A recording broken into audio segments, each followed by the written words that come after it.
المميز بقى في حوار اليو جي سي ده ايه بقى؟ ان انت اي سن تعمله، تطلع بوشك او ما تطلعش بوشك، اي لغه، مش محتاج استوديو تصور فيه، مش محتاج كاميرا، مش محتاج معدات، مش محتاج اي حاجه. كل اللي انت محتاجه موبايلك والمنتج والشمس بتاعت ربنا، لا اكتر ولا اقل. انا محمد ايهاب، والحمد لله قدرت اكسب اكتر من 100,000 جنيه بسبب ان انا كنت بقول رايي في منتجات وخدمات في فتره قليله جدا. خليني اقول لك ان من كام شهر بس كنت شغال ريسبشن في فندق باخد 2700 جنيه، وكنت عمال اجرب مجالات كتير قوي، من اول ان اعمل ديزاين سوشيال ميديا ب 25 جنيه، اعمل مونتاج فيديو ب 100 جنيه، يتنصب عليا هنا، حد يبيع لي الهوا هنا. وده اصلا السبب اللي خلاني اعمل المحتوى اللي انا بقدمه، اللي هو بجرب طرق بتجيب فلوس عشان اوفر عليك وقت ومجهود وفلوس. انا اتضحك عليا كتير واتنصب عليا كتير، جربت حاجات نفعت، حاجات ما نفعتش، فكان ده سبب المحتوى اللي انا عملته. عايز اوفر على الناس وقت، كان نفسي الاقي حد يقول لي ده شغال او ده مش شغال بدل ما اضيع الوقت ده كله. فالحمد لله انا هذا الشخص بقول لك ايه اللي شغال وايه اللي مش شغال. كنت بالصدفه بقلب لغايه ما لقيت مجال اسمه اليو جي سي. ايه اليو جي سي ده؟ ده انت بتقول رايك في منتجات يا باشا، وتاخد الهديه اللي هو المنتج نفسه تاخده هديه، وتعمل فيديو عنه، سواء تطلع بوشك او مش تطلع بوشك، تقول انا جربت المنتج ده والمنتج ده بيعمل 1 2 3 بكل صراحه. لو هو ما بيعملش حاجه ما تقولش ان هو بيعملها. والحمد لله مسكت فلوس، يعني سبحان الله. انا عايش بقالي 23 سنه، في اخر كام شهر دول عملت فلوس ما عملتهاش طول ال 23 سنه اللي فاتت. فسبحان الله، مجال واحد ان انا اقول رايي في منتجات واجرب حاجات مسكني فلوس ما عملتهاش في سنين عمري. طلعت قلت يا شباب المجال ده شغال، اعملوا منه فلوس. الناس برضو كان عندها حته اللي هو لا احنا برضو لسه مش فاهمين اول المجال، لان فعلا ما فيش شروحات كتير للمجال ده. انا عشان كان عندي خبره في صناعه المحتوى فعرفت اخش المجال. طب لو انت ما عندكش خبره تقلقش، الكورس ده باذن الله باذن الله يكون سبب ان انت تمسك فلوس محترمه. مش هقول لك 100,000 و200,000 و300,000 في الشهر، خلينا واقعيين. باذن الله لو انت مبتدئ تقدر تعمل اكتر من الدخل اللي انت بتشتغله في شغلانه 8 ساعات. يعني لو انت بتعمل 5 6000 جنيه في الشهر، لا باذن الله اليو جي سي يخليك تعمل 7 8 10 15. برضو احنا في الحنين قوي، مش هنطلع واقول لك ازاي تعمل 2000 دولار في الشهر، لا يا باشا خلينا منطقيين.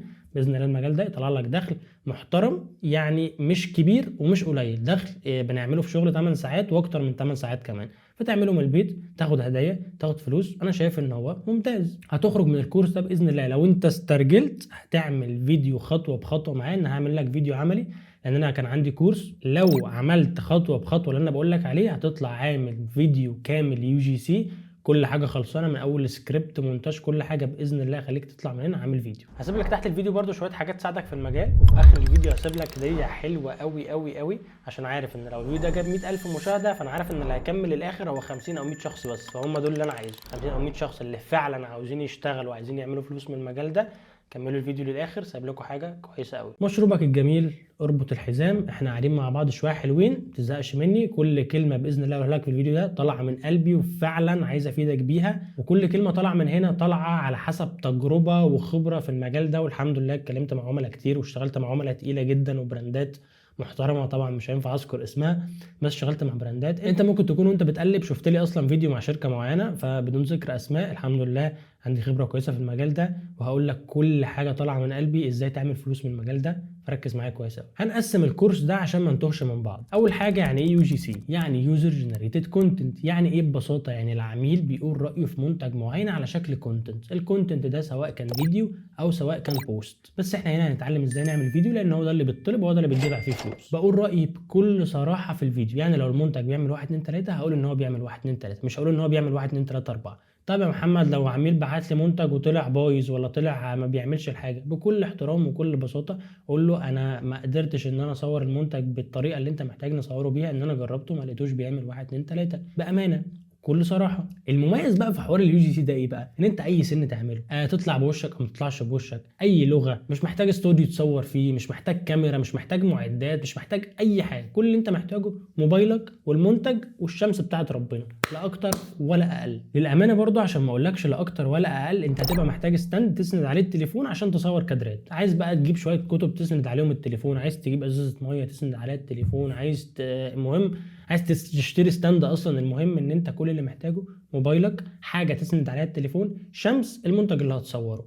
اي سن يا باشا ينفع، تطلع بوشك او مش تطلع بوشك ينفع، اي لغه ينفع، اي بلد ينفع، مجال ولا احلى من كده بصراحه. السؤال اللي جه في بالك، طب الشركه هتستفاد ايه؟ يعني شركه هتبعت لي هديه وتبعت لي فلوس؟ ما هم مش عبط برضه. لا، ما هم مش عبط. الشركه بتاخد الفيديو بتاعك بتشغل عليه اعلانات. ازاي؟ الفيديو اليو جي سي اللي انت عملته ده بيبيع بطريقه جباره. انا نفسي جربته في خدمه، يعني طلبت من حد يعمل لي فيديو يو جي سي ونزلته، وقبل ما اشغل اعلان كان جايب لي مبيعات. تخيل ان انت حاجه قبل ما تشغل لها اعلان بدات تجيب لك مبيعات. تخيل قوتها لما تشغل لها اعلان. فالشركات بتبقى محتاجه عدد كبير قوي من الفيديوهات دي ترمي عليها وتشغل عليها اعلانات قد كده. خلاص كده عرفنا الشركات بتستفاد ايه. انت بتستفيد، بتاخد فلوس، بتاخد المنتج. الشركه بتستفيد ان هي بتزود المبيعات. العميل اللي هو بيشاهد الفيديو اللي هو المشاهد نفسه بيستفاد لانه بيشوف تجربتك الحقيقيه ويقرر اذا كان هيشتري ولا لا. كله مستفيد. يعني ما شفتش حاجه الصراحه مجال كده يكون كله فيه مستفيد لهذه الدرجه. فبجد مجال محترم جدا. ركز في الفيديو عشان تعمل منه فلوس كويسه باذن الله. خلينا بقى نقسم اليو جي سي ده مع بعض. الفيديو يكون مقسم او عباره عن ايه عشان نبدا حاجه حاجه عشان ما نتوهش من بعض. اول حاجه الخدمه او المنتج اللي انت هتجربها وتقول فيها رايك بكل صراحه. تاني حاجه التجربه بتاعتك. انت بتاخد المنتج بتجربه، بقى عندك اكسبيرينس، بقى عندك خبره، بقى عندك تجربه تقدر تعرضها للمشاهد اللي انت جربت المنتج. تالت حاجه السكريبت. انت هتقول ايه؟ خلاص انت جبت تجربتك اهي، انا عندي تجربه للمنتج ده واقدر دلوقتي انصح بيه حد، بس انا عايز ارتب النصيحه بتاعتي. يعني هبدا بايه في النصيحه؟ هقول مثلا الباكجينج او مجالي. يعني هرتب من اول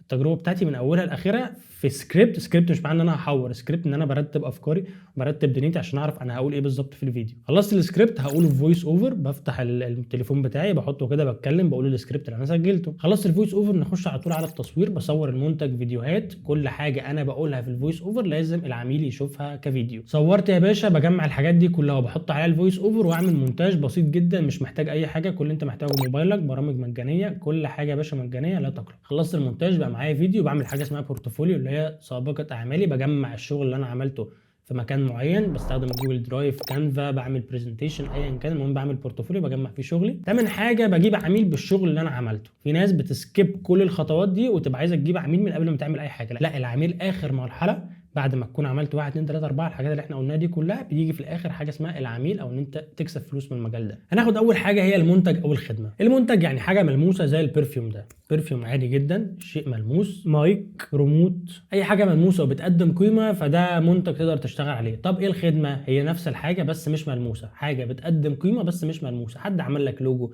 اشتراك شات جي بي تي، موقع معين بيعمل لك خدمه معينه. حاجه ما تقدرش تلمسها بايدك بس في نفس الوقت بتديك قيمه معينه. تاني حاجه هي التجربه بتاعتك. المنتج يا باشا، لو احنا دلوقتي هنعمل منتج البرفيوم ده مثلا، عايز ان انا اجرب تجربتي معاه. ايه اللي ممكن يتجرب في البرفيوم؟ ريحته، ثباته، فوحانه. وكمان ريحته دي اذواق، فاحنا هنجرب الثبات والفوحان. الثبات والفوحان تقدر تجربهم في قد ايه؟ انا عن نفسي شايف 48 ساعه ماكسيمم تكون اتاكدت ان الفوحان بتاعه كويس. هترش مثلا برفيوم وتمشي بره، تطلع بره، تخرج مثلا بيه، تسال حد اللي انت شامم البرفيوم بتاعه ولا لا، فتعرف الفوحان بتاعه كويس ولا لا. تقعد مثلا 24 ساعه تشوف البرفيوم لسه ثابت على جسمك، لسه ثابت على اللبس، لسه تشوف بالظبط هو قعد قد ايه ثابت. يبقى انت كده جربت البرفيوم. مش محتاج اكتر من ال 24 ساعه او 48 ساعه عشان تجرب الخدمه معينه. طيب لو مايك، انا هجرب مايك. المايك هيتجرب فيه ايه؟ المايك هيتجرب فيه صوته، هيتجرب فيه بيقعد قد ايه شغال. فلو المايك هم بيقولوا ان هو مثلا بيقعد 10 ساعات شغال، فانا هحط المايك واسيبه شغال 10 ساعات، وكمان اجرب صوته اشوف هو نقي ولا لا. فالمايك ده محتاج مني 10 ساعات. فكل منتج محتاج وقت معين للتجربه. مش كل المنتجات هتتجرب في نفس الوقت. مش كل المنتجات اول ما تجيلي هبدا اصورها. لا، احنا قلنا امانه ولازم تجربه. هتاخد يا باشا المنتج تجربه التجربه اللي هو يستحقها، وبعد كده يبقى انت خلصت تاني مرحله وهي التجربه بتاعتك. وفي الفيديو العمل اللي احنا هنعمله انا هعمله على البرفيوم ده. فيلا بينا نخش على ثالث حاجه وهي السكريبت. السكريبت متقسم لثلاث حاجات: هوك، بادي، كول تو اكشن. ببساطه يعني الهوك يعني اول حاجه بتجذبك، اول كام ثانيه في الفيديو، اول ثانيه 2 3 ايا كان، هو اول حاجه بتجذبك عشان تكمل معايا الفيديو. الهوك ده مثلا زي ايه؟ زي انا مش متخيل ان في ناس لسه شغاله 8 ساعات وبتقبض 20000 جنيه ومكمله في شغلها. ده هوك يخليك تقول امال هم المفروض يعملوا ايه؟ هو في اصلا حد بيقبض 20000 جنيه؟ فده هوك بيجذبك ان انت تكمل فيديو تشوفني انا هقول ايه. وبالمناسبه الهوك اللي انا قلته ده انا استخدمته في فيديو فعلا، والحمد لله جايب معدي 1.5 مليون او تقريبا داخل على 2 مليون مشاهده بسبب الهوك ده. مثال تاني على هوك استخدمته، هو كان من 0 جنيه ل 113000 جنيه. طب ازاي؟ انا كنت اللي عامل الفيديو ده عن التجاره الالكترونيه. انا فعلا استخدمت تقريبا 100 جنيه في الاول، او الهوك كان من 100 جنيه ل 113000 جنيه. استخدمت 100 جنيه عملت بيها اعلانات، قدرت اوصل بالزياده طبعا ان انا اقدر اوصل مبيعات ل 113000 جنيه في فتره قليله. فده كان هوك بس مش كذب. الهوك مش كذب. الهوك ده حاجه انت بتشدني بيها وفعلا تبقى حقيقيه. الحمد لله الفيديو ده عندي معدي 3 مليون مشاهده تقريبا، الحمد لله برضو الهوك كان شغال. المهم ان انت تخلي المشاهد عنده فضول يكمل وتقول الحقيقه. الهوك اللي انا هستخدمه في فيديو البرفيوم مثلا هقول دي جزاتي اني رشيته في الاوضه عشان كنت بجربه، بقيت بصحى كل يوم على ريحته وقلب المكان. فالناس تبدا تسال هو ايه اللي حصل وليه قلب المكان يعني انت كل ده من غير مصدر البرفيوم حتى. هسيب لك باذن الله تحت الفيديو برضو ملف فيه شويه هوكات محترمه جدا، مش الهوكات اللي هي بتلاقيها بقى تعالى اديك 100 هوك وبتاع، لا حاجات فعلا لو استخدمتها باذن الله هتجيب لك مشاهدات، لان هي حاجات يعني مدروسه وحاجات ليها علاقه يعني العلم النفس والكلام ده كله. المهم ان انت ايه تستخدم الهوكات دي على ضمانتي باذن الله تجيب لك مشاهدات كويسه. تاني حاجه هو البادي او محتوى السكريبت نفسه. انا مثلا هتكلم على الاثنين دول اللي هو سترونجر وذ يو وتوم فورد فانيلا، فهقول توم فورد وسترونجر وذ يو برفانين بيكملوا بعض ولازم يكونوا معاك. لو تلاحظ انا بكلمك كاني بكلم واحد صاحبي، مش بقول بقى البرفان ده خطير جدا، لا انا بتكلم كاني بنصح فعلا واحد صاحبي، بقول لك ايه البرفانين دول لازم يبقوا معاك. على فكره انا فعلا ممكن اعمل يو جي سي كده، ان انا اقول انا جبت البرفانين دول وفعلا لازم يبقوا معاك عشان حصل 1 2 3، وبحكي كاني بكلم واحد صاحبي بالظبط. بس خلينا في السكريبت، يعني ده نوع تاني من يو جي سي. خلينا دلوقتي في اللي احنا بنعمل سكريبت ونصور فيديوهات ونجمعها والكلام ده كله، فالسكريبت خلينا نتكلم بالطريقه اللي انا بقول لك عليها دي. وبعد كده هبدا اتكلم عن واحد فيهم مثلا، فاقول سترونجر وذ يو بيقعد معاك ثبات تقريبا 3 ايام، ولو راجل طلعه من التيشيرت بتاعك بعد ما ترشه، لا غسيل هينفع معاه ولا تغيير لبس هينفع معاه، حرفيا برفيوم ما تعرفش تطلعه. انا بتكلم عن مميزات البرفيوم وتكون فعلا دي المميزات الصح للبرفيوم. خد بالك ان هو مثلا ريحته مسكره هقول ان هو فوحانه عالي، المهم هقول المميزات بتاعته كلها برضه. وسبت توم فورد للاخر عشان ده ما يستخدمش غير لو انت نازل ديت مع مراتك، ومش هوضح اكتر من كده عشان فعلا البرفيوم ده يعني انت لازم تشمه. انا مش عارف اوصف لك ريحته من كتر، هسيبك تجربه احسن كده. انا قلت المميزات بتاعت البرفيوم ده، قلت المميزات بتاعت سترونجر وذ يو. ممكن بقى في السكريبت واقول بدل ما تختار واحد من الاثنين، دلوقتي في اوفر ان انت لو اشتريت واحد تاخد عليه واحد هديه، وانا بصراحه اشتريت الاثنين دول. وفي الاخر هقول الكول تو اكشن بتاعتي، هقول مثلا العرض مش مطول فما تلومنيش لو ما لحقتوش، خش على الويب سايت اللي تحت الفيديو ده واطلبه دلوقتي. ده الكول تو اكشن، او ان انا بطلب حاجه من المشاهد ان هو يعملها، اللي هو خش اطلبه دلوقتي، ده الكول تو اكشن. معنى كده قسمنا السكريبت هوك سكريبت كول تو اكشن، او هوك بودي كول تو اكشن. الهوك احنا قلنا ان احنا بنشد المشاهد، تاني حاجه البودي ان انا بقول مميزات الحاجه اللي معايا، تالت حاجه الكول تو اكشن ان انا بطلب منه حاجه في الاخر خالص. ببساطه ده سكريبت بتحكي تجربتك كانك بتحكي لصاحبك، لا بقى سكريبت ولا تعقد الدنيا لا خالص، بتحكي تجربه لواحد صاحبك بتنصحه بحاجه معينه. يلا بينا نخش على الفويس اوفر. كل اللي انا محتاجه في الفويس اوفر ايه؟ هو موبايلي ودولاب. يعني ايه موبايلي ودولاب؟ موبايلي عشان ده اللي هسجل بيه الفويس اوفر، ودولاب عشان ده اللي هخش جوه وانا بسجل فويس اوفر عشان يبقى كاتم الصوت حواليه. لازم يكون في لبس حواليك، طالما احنا دلوقتي معناش مايك فيكون مفضل ان احنا نكون في مكان مقفول، ويكون في حوالينا لبس، حوالينا عفش كتير، حوالينا حاجات عشان صدى الصوت وعشان الصوت يبقى نقي شويه. كل اللي انت هتعمله هتمسك موبايلك، تفتح الريكوردر، تخش جوه الدولاب وتقرا السكريبت زي ما احنا كتبناه. وبعد ما تسجل فويس اوفر هتخش على ويب سايت اسمه ادوبي بودكاست. ده بيعمل لك تنقيه للفويس اللي انت عملته كانه متسجل بمايك، وممكن احسن كمان من المايكات. يبقى انت كده عملت صوت ببلاش من الموبايل بتاعك، لا مايك ولا اي حاجه، وعملت له تنقيه خليته احسن من مايكات معينه كمان. وانا دلوقتي هحط لك الفويس اوفر هتسمعه مره بالتنقيه ومره قبل التنقيه، فالمهم هتعرف الفرق اللي انا بتكلم فيه. نصيحه صغيره في الفويس اوفر، يعني صوتك بيبان في الفيديو. يعني لما تيجي تعمل فويس اوفر دلوقتي هقول لك الحته اهو الفويس اوفر اللي هنعملها، وبعد كده انقيها لك كاني عامل فويس اوفر بالظبط. بدل ما تختار واحد من الاثنين دول، دلوقتي في اوفر ان انت تطلب واحد وعليه واحد هديه لفتره محدوده. بص خليك كده متحمس وانت بتتكلم، ما تبقاش نايم. بص دلوقتي ده عليه واحد هديه خش اطلبه دلوقتي، لا خليك صاحي كده ومفوق. الجزء اللي انا عملته في الفويس اوفر ده اللي انا هحطه لك دلوقتي بالتنقيه وقبل التنقيه عشان تشوف ادوبي بودكاست بيعمل في الفويس بتاعك، واسمع الفويس اللي هيبقى طالع من الموبايل عامل ازاي. يا شباب دلوقتي انا بسجل من مايك التليفون، حتى مش قاعد في الدولاب، بيفضل تكون قاعد في الدولاب او في حته مقفوله. انا قاعد دلوقتي في حته مقفوله، فده الصوت اللي انت سامعه من المايك، لسه ما عملتلوش تحسين. يا شباب دلوقتي انا بسجل من مايك التليفون، حتى مش قاعد في الدولاب، بيفضل تكون قاعد في الدولاب او في حته مقفوله. انا قاعد دلوقتي في حته مقفوله، فده الصوت اللي انت سامعه من المايك، لسه ما عملتلوش تحسين. خلصنا الفويس اوفر يا باشا، وجي وقت التصوير، الوقت اللي يعني حرفيا بيحصل فيه اخطاء كتير جدا. بكل بساطه التصوير ده يعني اي حاجه انا قلتها في السكريبت وفي الفويس اوفر انا عايز اشوفها. يعني مثلا لو انا هعمل دلوقتي فيديو عن المايك ده، انا دلوقتي بقول ايه؟ المايك الباكجينج بتاعه حلو، فانا لازم اجيب الباكجينج وانا بتكلم. ما ينفعش اقول الباكجينج بتاعه حلو وانا جايبه وانا بلبسه مثلا، لا كل حاجه هقولها لازم تكون ظاهره في الفيديو اللي انا بتكلم فيه. الباكجينج بتاعه حلو هجيب صوره الباكجينج، تلبيسه سهل هجيبه وانا بلبسه، شكله حلو هجيب شكله وانا لابسه. اي حاجه اقولها في السكريبت اظهرها في التصوير. ببساطه انا يعني معلش لو انفعلت شويه، بس انا بشوف يعني انا قلت النصيحه دي كذا مره، وبشوف برضو ناس بتمسك التليفون تحطه وماسك المنتج وبتلف حوالين البتاع.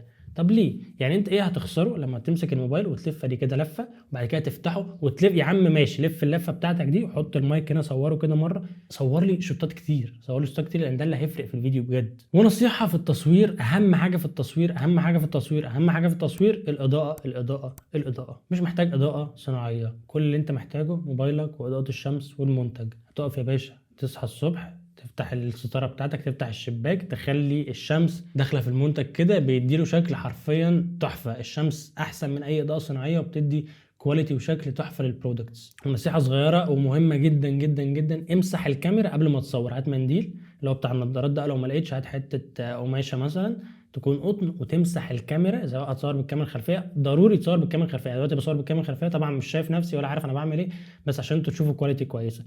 قطنه تمسح الكاميرا الخلفيه، تصور بالكاميرا الخلفيه، سواء هتطلع بوشك او لا، صور البرودكت بالكاميرا الخلفيه في اضاءه الشمس، مش محتاج اكتر من كده. خش بعد كده على المونتاج. اي برنامج مونتاج حرفيا هينفع معاك. لو على الموبايل ففي برنامج اسمه في ان، البرنامج ده مجاني. اصل احنا هنعمل ايه في المونتاج؟ كل اللي هنعمله هنحط الفويس اوفر، بعد كده نجيب الشوتات اللي احنا صورناها نحطها نلزقها جنب بعض، نقطع كل كلمه هتتقال في او كل جمله هتتقال في الفويس اوفر يكون ظاهر قدامها فيديو او مقابلها فيديو، بعد كده تقص وهكذا الفيديو اللي بعدها. احنا ما بنعملش مونتاج، احنا بنجمع فيديوهات جنب بعض وبنحط معاهم الفويس اوفر. فما فيش اسهل من كده خالص. البرنامج اللي انا بنصحك بيه مجاني هو في ان. كان كاب كات طبعا، بس كاب كات دلوقتي بقى بفلوس، فاستخدم في ان دلوقتي مجاني. في برضه برنامج اسمه وينك، ده برضو كويس. يلا بينا بقى نعمل بورتفوليو. نصيحه من القلب، انا كنت قايل قبل كده في فيديو ان انت تعمل بورتفوليو بتاعك على كانفا. طب يا محمد انت لما جربت لقيت ايه؟ لما تعمقت في المجال واشتغلت في المجال، الناس او الكلاينتس والعملاء مش عايزين يشوفوا بورتفوليو، العملاء عايزين يشوفوا شغلك. لو يعني هم لو يطوروا ان انت تبعت لهم الفيديو بتاعك في مسج على واتساب يحبوا كده، بس هم عايزين فيديو جوجل درايف.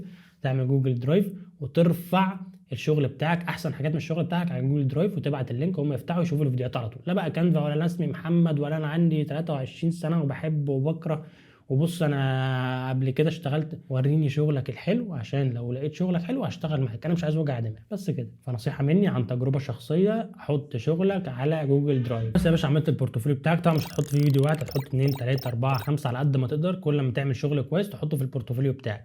طب معلش اوضح برضو، البورتفوليو ما تحطش فيه شغل كتير ووحش، حط فيه شغل قليل وحلو. يعني لو حطيت لي فيديوهين 3 حلوين احسن ما تحط لي 10 وحشين. ركز، البورتفوليو هو جودة شغلك مش عدد شغلك. انا مش هشغلك عشان انت شغلك كتير، بس انا هشغلك معايا لو انت الفيديوهات بتاعتك حلوه. عملت فيديوهات وعملت بورتفوليو كويس، دلوقتي انت جاهز تجيب عملاء. تجيب عملاء ازاي؟ اي حد عنده براند بيبيع حاجه فهو عميل بالنسبه لك. هتخش على فيسبوك ادز لايبراري وتكتب كلمه شحن مجاني، فهيظهر لك كل الناس اللي مشغله اعلانات وكاتبه في الاعلان بتاعها كلمه شحن مجاني. كل دول عملاء مستهدفين ليك. هتخش تبعت لهم كلهم شغلك وباذن الله تلاقي منهم عميل، لان هو يعني حرفيا اي حد عامل اعلان فهو عميل بالنسبه لك. خلاص لقيت العميل بتاعك، اتفقت معاه، وريته شغلك، عجبه، اتفقتوا، الدنيا الدين كل حاجه زي الفل يا باشا. يقول لك اتفقنا، سعرك كام؟ هتقول له سعري كذا وكذا وكذا. خلاص اتفقتوا على السعر. وخلي السعر بتاعك، بص اقول لك برضو نصيحه، لو انت لسه مبتدئ عادي تشتغل بجفت، يعني حد يبعت لك منتج وما تاخدش فلوس عادي. لو انت لسه مبتدئ وبتتعلم برضو يكون شغلك حلو، مش عادي انت مبتدئ انت ما عملتش اي حاجه، لا تكون عملت شغل حلو بس انت لسه مبتدئ، تاخد حاجات جفت عادي جدا. بعد كده عايز تطلع بقى، تطلع 500 جنيه 600 700 800 1000 لحد باذن الله توصل ل 2000 و3 و4 و5 و6 كمان في المجال ده على الفيديو الواحد. بعت لك المنتج يا باشا، خلاص انت عملت له الفيديو. تحط عليه ووتر مارك، ما تنساش تبعته، يعني ما تبعتش الفيديو للعميل من غير ما تكون حاطط الووتر مارك بتاعتك. حطيت الووتر مارك، بعته، خدت الفلوس بتاعتك فودافون كاش او انستا باي، كده العميل ده خلاص يا باشا. تاخد الفيديو لما تخلصه تحطه في البورتفوليو، وهكذا تعيد التجربه بتاعتك تاني. وكده نكون خلصنا. وانا عارف ان مش ناس كتير كملت الفيديو للاخر، وبرده عشان اقول لك حاجه للامانه، هو مش بالبساطه اللي انا بتكلم فيها دي. المجال بسيط الحمد لله، بسيط والحمد لله قدرت اعمل فيه الرقم اللي انا قلته لك واكتر منه كمان. بس هو المجال مش بالبساطه اللي انا بتكلم فيها، المجال محتاج مجهود وتعب. الكورس المجاني ده ربنا يعلم ان انا حاطط لك فيه معلومات حرفيا من كل قلبي، معلومات فعلا تخليك باذن الله باذن الله باذن الله تجيب عميل وتمسك فلوس. ولكن الجزء العملي والتطبيقات العمليه والشرح المفصل اللي هو بيكون قدامك عملي 100%. انا دلوقتي عامل كورس اسمه يو جي سي رود. ببساطه الكورس ده معاك من اول ما يقول لك يعني ايه يو جي سي لحد ما يخليك تمسك فلوسك من العميل والبورتفوليو وكذا طريقه تعمل بيها بورتفوليو. والاهم من كل ده اللي انا شايفه 3 طرق ازاي تجيب بيهم عملاء بره عن المنافسه خالص. يعني في ناس كتير بتجيب عملاء عن طريق ان هي تبعت لبراندات، انا في الكورس ده شرح لك 3 طرق تجيب بيهم عملاء. يعني الحمد لله وصلت لهم بعد تجربه كتيره وخبره كتيره. وبعيدا عن كل ده، في رساله معينه تبعتها للعميل تخلي البراندات مش عايز اقول كلها عشان ما بقاش باوفر، بس اكتر من 90% تقريبا، برضه خلينا ما اقولش ارقام، معظم البراندات بترد عليك لما تبعت لها الرساله دي. انا في الاول الايميل بتاعي عنده الحمد لله 180 الف فولور على انستجرام، كنت ببعت لبرانداتها ما تردش عليا، فانا كنت فاكر ان انا خلاص انا محمد ايهاب واخش ابعت لشخص او اخش ابعت لبراند ان انا عايز اشتغل معاه، ده انا عندي 180 الف فولور، لا ما كانوش بيردوا عليا. لما غيرت الرساله اللي ببعتها وفي رساله معينه بقيت ابعتها، انا ما صدقتش ان كل الناس دي ردت عليا بسبب الرساله البسيطه دي. طبعا الرساله دي برده مشروحه في الكورس بطريقه عمليه وبوريها لك قدامك، رساله حرفيا من الاخر عشان اكد لك برده ان المجال ده بيجيب فلوس. ده الحمد لله شخص قدر او قدرت تحقق 5000 جنيه تقريبا في اول شهر بعد ما اشتركت في الكورس. انا شايف ان هو رقم ممتاز جدا ان انت لسه بادئ في مجال معين. 5000 جنيه في ناس ما بتاخدهاش في شغل 8 ساعات، فان هي تعملها من البيت ده رقم كويس جدا، و5000 جنيه مش قليل. في ناس طبعا في الكورس ثانيه بدات ان هي يجي لها هدايا ببلاش، لسه ما وصلتش لمرحله الفلوس. الحمد لله الناس رايها في الكورس تحفه. هحط لك دلوقتي اراء الناس في الكورس وانت بتتفرج دلوقتي، الحمد لله اراء كتير جدا وكلها ايجابيه. كل الناس دي كانت مكانك وكانت مكاني من فتره معينه، لكن لما خدت الخطوه ان هي تغير الحمد لله وصلت لفلوس، وصلت لهدايا، وصلت لان هي مستوى